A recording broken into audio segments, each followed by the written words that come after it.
Good morning students.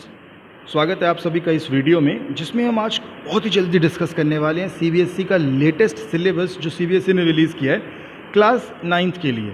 जैसा कि मैंने कुछ दिन पहले अपने चैनल पे एक वीडियो डाली थी और आपको बताया था कि सीबीएसई ने इस साल डिसाइड किया है कि वो साल के एंड में एक एग्ज़ाम नहीं लेगा बल्कि 2 एग्ज़ाम लेगा, एक नवंबर दिसंबर के महीने में और एक उसके बाद मार्च अप्रैल के महीने में।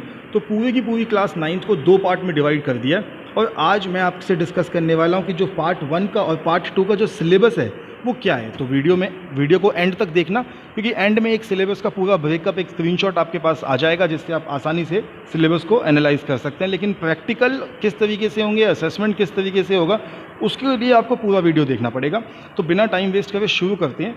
कहते हैं the total theory examination term 1 and term 2 will be of 80 marks and 20 mark weightage shall be for the internal assessment. तो टोटल जो टर्म होगा वो आपका टोटल फर्स्ट टर्म और सेकंड टर्म सब कुछ मिला के 80 मार्क्स का होगा। 20 मार्क्स की इंटरनल एग्जामिनेशन होगी, यानी कि इंटरनल जो भी आप असाइनमेंट, प्रोजेक्ट्स, यूनिट टेस्ट जो भी देंगे वो 20 नंबर के होंगे और जो सीबीएसई एग्जाम कंडक्ट करेगा वो 80 मार्क्स का होगा।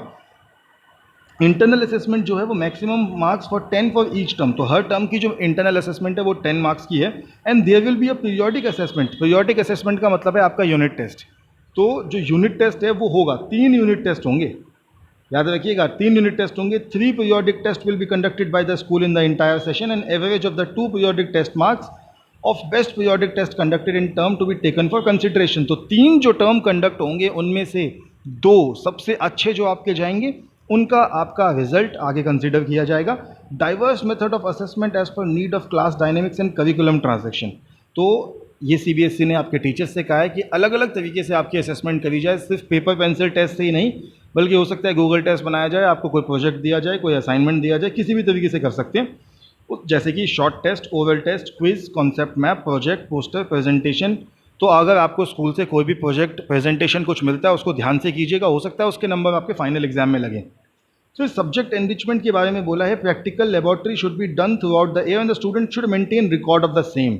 यानी कि आपका जो प्रैक्टिकल का रिकॉर्ड है वो आपको पूरा रखना पड़ेगा। प्रैक्टिकल ऐसा नहीं कि आप प्रैक्टिकल की कॉपी ना बनाएं या प्रैक्टिकल का रिकॉर्ड ना रखें, वो पूरा आपको करना पड़ेगा। प्रैक्टिकल सारे होने चाहिए। उसके अलावा एक चीज़ कहिए कि portfolio should be prepared by the student. जो पोर्टफोलियो है वो बनाना है आपने कि आपका पूरे साल जो काम हुआ वो आपको संभाल के रखना है। एक एक चीज़, एक एक यूनिट टेस्ट, एक एक रिटर्न पेपर जो आपका स्कूल में कंडक्ट होगा उसको अपने पास एक फोल्डर में संभाल के रखिएगा। ये आपका पोर्टफोलियो होगा। साल के एंड में हो सकता है इसके भी मार्क्स लगे। उसके अलावा फटाफट अपना टर्म देख लेते हैं कि टर्म 1 और टर्म 2 में क्या क्या है। तो टर्म 1 में जो हमारा आया है वो आया है चैप्टर 2 मैटर वाला, चैप्टर 5 एंड 6 हमारा बायोलॉजी के अंदर से, और चैप्टर 8 एंड 9 जो आया है वो फिजिक्स के अंदर से आया, motion and force and work. इसके अलावा टर्म 2 में देखें तो matter, its nature and behaviour, यानी कि केमिस्ट्री में chapter 3 and 4, organisation of living world में चैप्टर 13 और मोशन एंड फोर्स में चैप्टर 10 एंड 11। तो ये तो देखिए डिटेल नहीं है, लेकिन सिर्फ चैप्टर्स का नाम लिखा हुआ है। आपको मैं अभी डिटेल में समझाऊंगा कि कौन से टर्म में कौन सा चैप्टर है, और मार्क्स भी दे रखे हैं इन चैप्टर्स के कि किस फिजिक्स फर्स्ट टर्म में 13 मार्क्स की होगी, बायो 18 की और केमिस्ट्री 9 की। सेकेंड टर्म में केमिस्ट्री बढ़ के हो जाएगी 18 की, बायो हो जाएगी सिर्फ 8 नंबर की और फिजिक्स रह जाएगी 14 की। इंटरनल असेसमेंट फर्स्ट टर्म का 10, सेकंड टर्म का 10, और इन सबको टोटल करेंगे तो आपके मार्क्स आ जाएंगे 100। चलिए चैप्टर देखते हैं फटाफट कौन कौन से हुए हैं, कौन से फर्स्ट टर्म में। तो सबसे पहले चैप्टर 2 जो आपका है, is matter around us pure, nature of matter, element, compound, mixture, heterogeneous, homogeneous mixture, colloid suspension, जितने भी टॉपिक हैं सेकंड चैप्टर के अंदर वो आपके फर्स्ट टर्म में आएंगे। तो इससे एक बात क्लियर हो गई कि चैप्टर 1 कोर्स में नहीं है, चैप्टर 1 कट चुका है। इसके अलावा chapter 5 the fundamental unit of life, जिसको हम सेल भी कहते हैं, वो चैप्टर भी आपका फर्स्ट टर्म में बायो में आएगा। तो सेल हो गया, the basic unit of life, prokaryotic, eukaryotic, इसमें सारे टॉपिक आपको करने हैं 5th चैप्टर के अंदर। 5th चैप्टर के बाद 6th चैप्टर आपका है tissue, organ and organ system and organisation. जो टिश्यू चैप्टर है वो भी आपका फर्स्ट टर्म के अंदर है, तो टिश्यू चैप्टर भी आप करेंगे। टिश्यू के अलावा अब आप फिजिक्स की तरफ आएंगे, moving things, people and ideas, motion force work में चैप्टर 8 मोशन आपका फर्स्ट टर्म के अंदर है। मोशन को हिंदी में हम कहते हैं गति। हिंदी मीडियम वालों के लिए भी मैंने पूरे एंड में एक ब्रेकअप दे रखा है कि हिंदी में चैप्टर्स का नाम दे रखा है ताकि आपको कोई दिक्कत ना हो।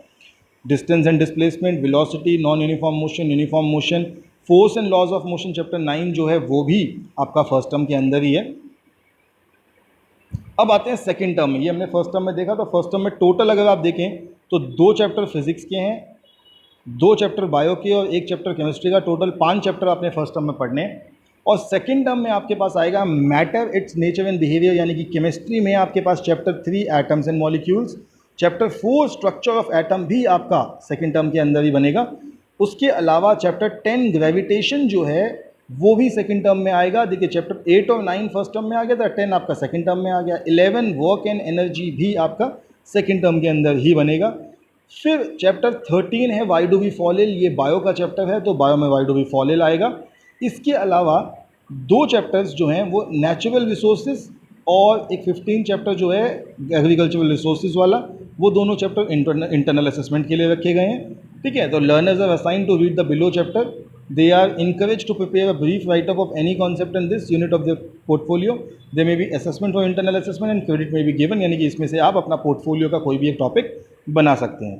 तो ये आपका हो गया, हमने सारे चैप्टर्स डिस्कस कर लिया। प्रैक्टिकल्स की बात करते हैं, तो लिस्ट ऑफ प्रैक्टिकल्स जो टर्म 1 में आएगा उसमें सबसे पहला है preparation of a true solution. Solution कैसे बनाते हैं, शुगर का सॉल्यूशन, सॉल्ट का सॉल्यूशन, एलम यानी कि फिटकरी का सॉल्यूशन, सस्पेंशन कैसे बनाते हैं, कोलॉइड्स कैसे बनाते हैं, उनकी ट्रांसपेरेंसी, फिल्ट्रेशन, ये चैप्टर 2 पे बेस्ड प्रैक्टिकल है, तो ये फर्स्ट टर्म का है। उसके अलावा मिक्सचर, कंपाउंड बनाना, आयरन फिलिंग्स और सल्फर का कंपाउंड, ये जो कंपाउंड वाला जो प्रैक्टिकल है, behaviour towards carbon dust sulphide solvent, ये सारे चैप्टर जो सेकंड चैप्टर के प्रैक्टिकल्स हैं वो फर्स्ट टर्म के हैं। उसके अलावा कुछ केमिकल रिएक्शंस भी हैं आपकी चैप्टर 2 में, जैसे आयरन की कॉपर सल्फेट के साथ मैग्नीशियम रिबन की बर्निंग, जिंक और सल्फ्यूरिक एसिड, कॉपर सल्फेट के क्रिस्टल्स कैसे बनते हैं, सोडियम सल्फेट और बेरियम क्लोराइड की रिएक्शंस, ये सारी की सारी रिएक्शंस आपकी चैप्टर 2 में है। ये सब आपका फर्स्ट टर्म में प्रैक्टिकल्स में आएंगे। उसके बाद अनियन पील का एक स्लाइड बनाना, ह्यूमन चीक सेल का बनाना और उनकी डायग्राम बनाना, ये आपके 5th चैप्टर यानी कि सेल चैप्टर जो है फंडामेंटल यूनिट ऑफ लाइफ, उस पर बेस्ड प्रैक्टिकल्स हैं, तो ये भी फर्स्ट टर्म में आएंगे। उसके बाद पैरेन्काइमा, कॉलनकाइमा, स्क्लेरेन्काइमा, ये सब टिश्यू जो चैप्टर है उसके अंदर से है, तो ये भी आपका फर्स्ट टर्म में होगा। टर्म 2 की बात करें तो टर्म 2 में जो लिस्ट ऑफ एक्सपेरिमेंट्स हैं वो सिर्फ 3 है।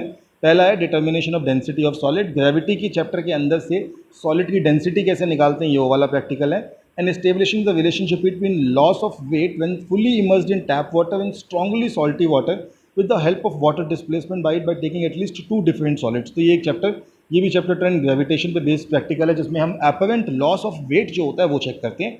And then is the verification of law of mass, जो आपका 3rd चैप्टर है केमिस्ट्री का, उसके अंदर बेस्ड है आपका verification of laws of conservation of mass, ये आपका आएगा सेकंड टर्म में। तो हमने देख लिए कि फर्स्ट टर्म के प्रैक्टिकल्स कौन से थे, ये सेकंड टर्म के हमारे सारे प्रैक्टिकल्स हैं। अब हम एक बार फटाफट ब्रेकअप ऑफ सिलेबस देख लेते हैं कि टर्म 1 में क्या है, टर्म 2 में क्या है। तो टर्म 1 में है chapter 2 is matter around us pure, Hindi में इसे हम कहते हैं क्या हमारे आसपास के पदार्थ शुद्ध हैं। Chapter 5 the fundamental unit of life, जिसे कहते हैं जीवन की मौलिक इकाई। चैप्टर 6 टिश्यू, जो कि है हमारा उत्तक। चैप्टर 8 मोशन, जो कि है गति। और chapter 9 force and laws of motion, यानी कि बल और गति के नियम। ये आपका फर्स्ट टर्म का चैप्टर वाइज सिलेबस है।